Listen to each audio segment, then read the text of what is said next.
La verdad sobre el diezmo que nadie se atreve a contar. Imagina que durante toda tu vida has creído en algo con absoluta certeza.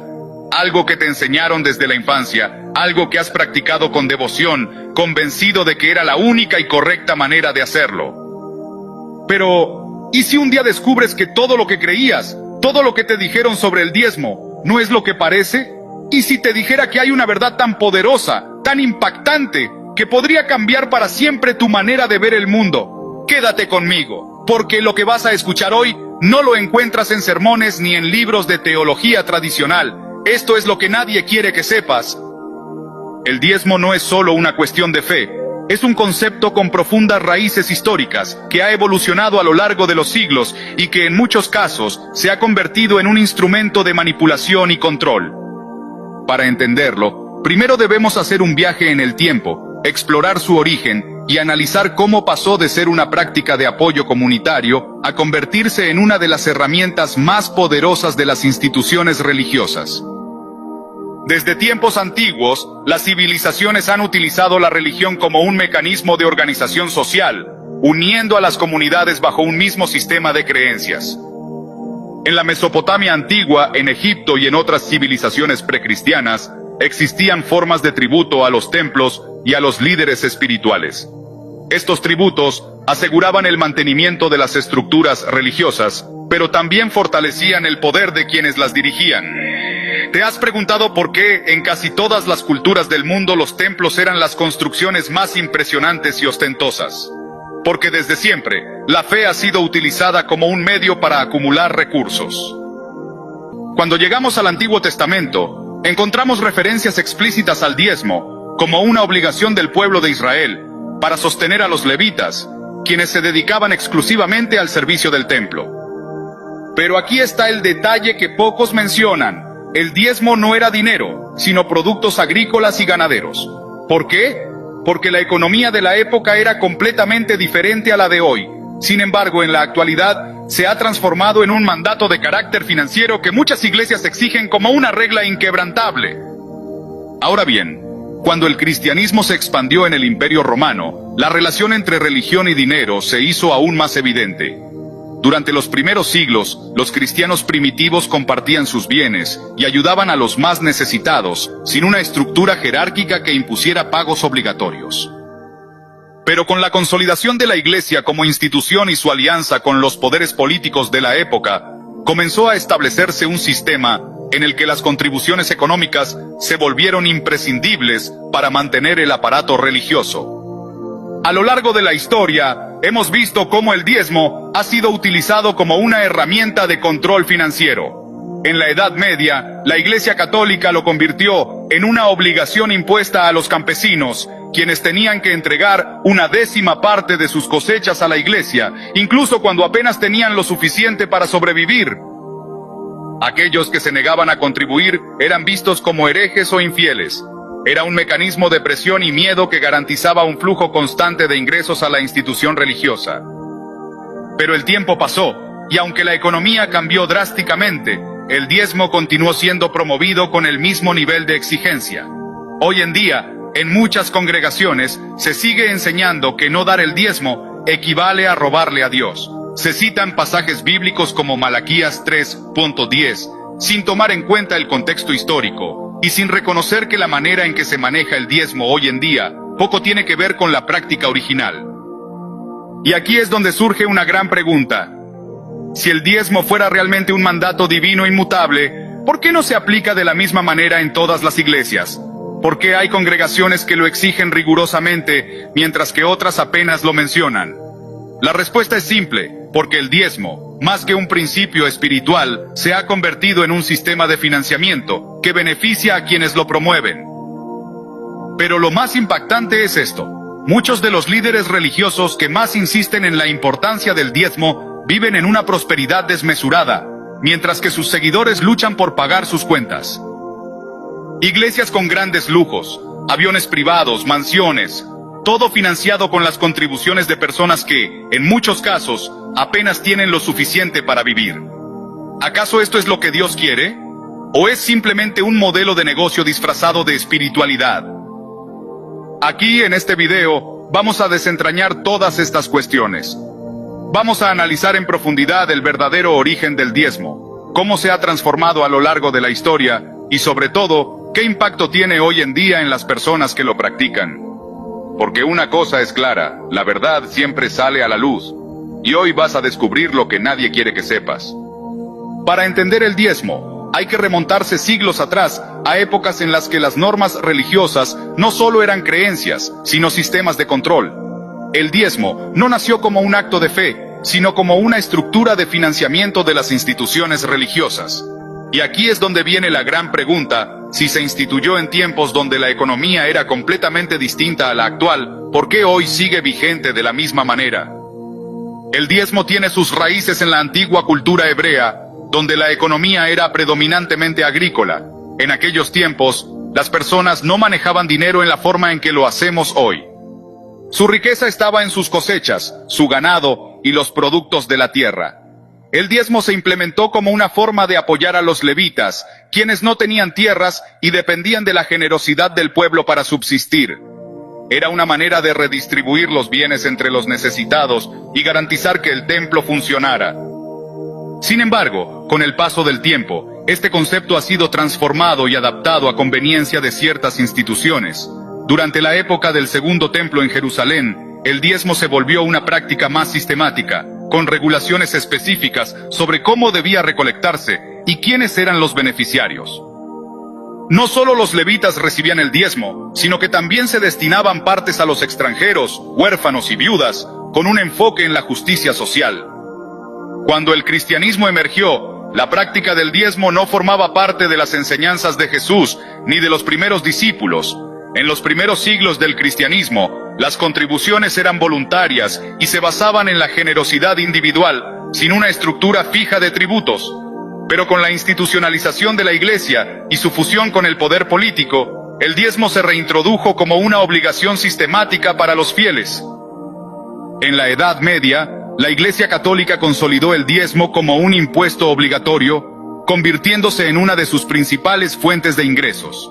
Era un sistema que permitía a la Iglesia ejercer control sobre los campesinos y fortalecer su poder económico. En muchas regiones, el incumplimiento del diezmo resultaba en severas sanciones, y la presión social era utilizada como un medio de coerción.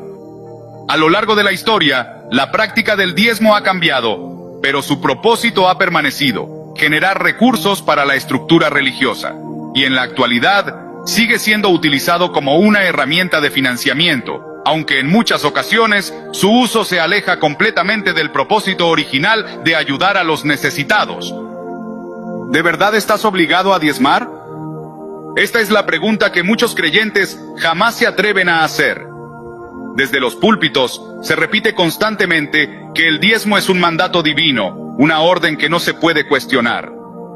Pero, ¿qué pasa si analizamos esto con un enfoque histórico y teológico más profundo? ¿Es realmente obligatorio? ¿O es una interpretación conveniente que ha sido utilizada durante siglos para garantizar un flujo constante de ingresos a las iglesias? El Nuevo Testamento no establece el diezmo como una obligación para los cristianos.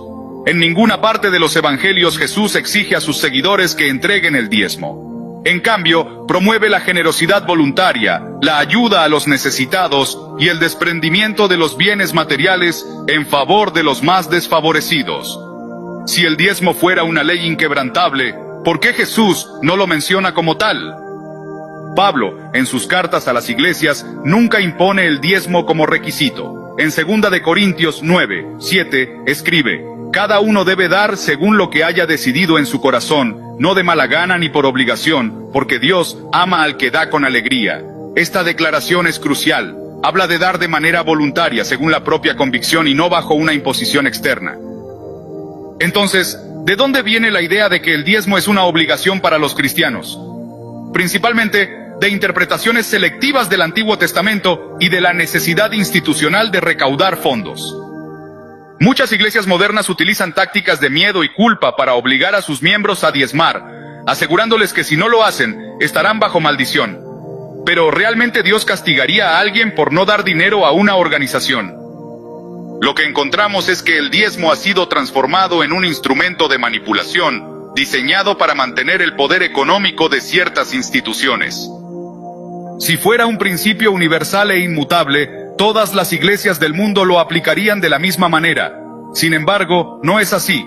Su aplicación varía enormemente, lo que demuestra que no es una ley divina, sino una tradición reinterpretada según la conveniencia del liderazgo religioso. En la siguiente sección, profundizaremos aún más en los efectos económicos y psicológicos del diezmo en los creyentes y cómo este sistema ha sido explotado para beneficio de unos pocos.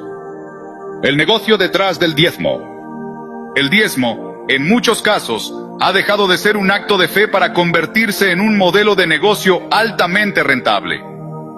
Detrás de la aparente enseñanza bíblica, se esconde un sistema estructurado para generar riqueza a costa de la devoción de los fieles. En el mundo moderno, algunas de las iglesias más influyentes operan con estrategias financieras similares a las de grandes corporaciones. No solo generan ingresos a través del diezmo, sino que también diversifican sus fuentes de capital mediante la venta de libros, conferencias, productos con marca propia, e incluso inversiones en bienes raíces y medios de comunicación. Muchas denominaciones religiosas han establecido estructuras organizacionales que les permiten canalizar grandes sumas de dinero, sin la obligación de rendir cuentas a sus feligreses. En algunos países, las iglesias están exentas de impuestos, lo que les permite acumular fortunas sin restricciones gubernamentales.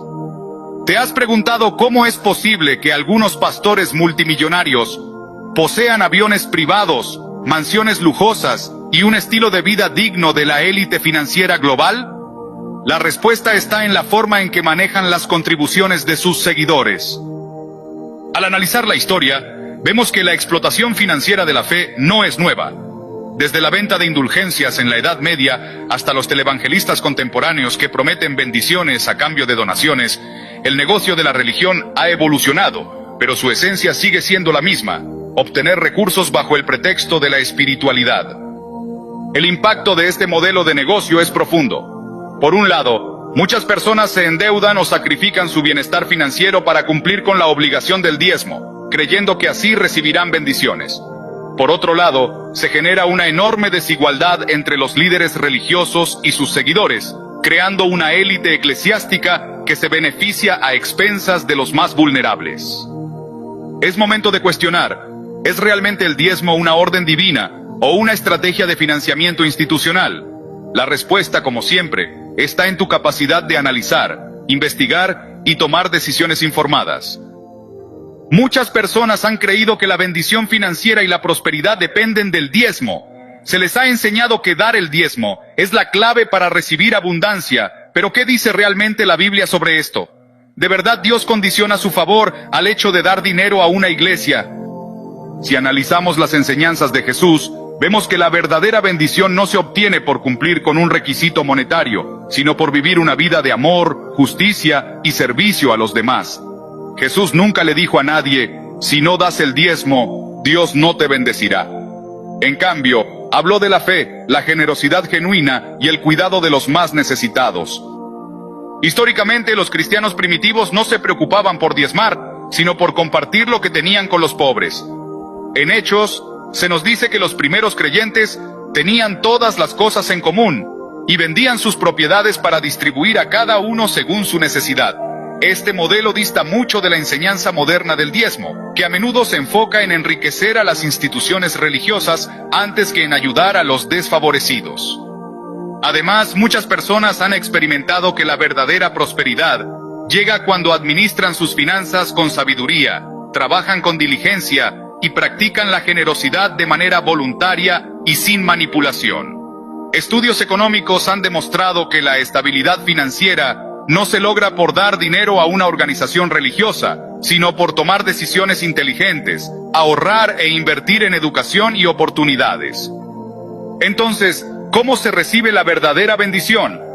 No se trata de un intercambio monetario con Dios, sino de vivir en alineación con principios de amor, integridad y generosidad sincera. La verdadera riqueza no es cuánto dinero tienes, sino cuántas vidas impactas con lo que haces. Cuando ayudas a alguien, cuando compartes de manera desinteresada, cuando actúas con honestidad, estás sembrando semillas de bendición que producirán fruto en tu vida y en la de los demás.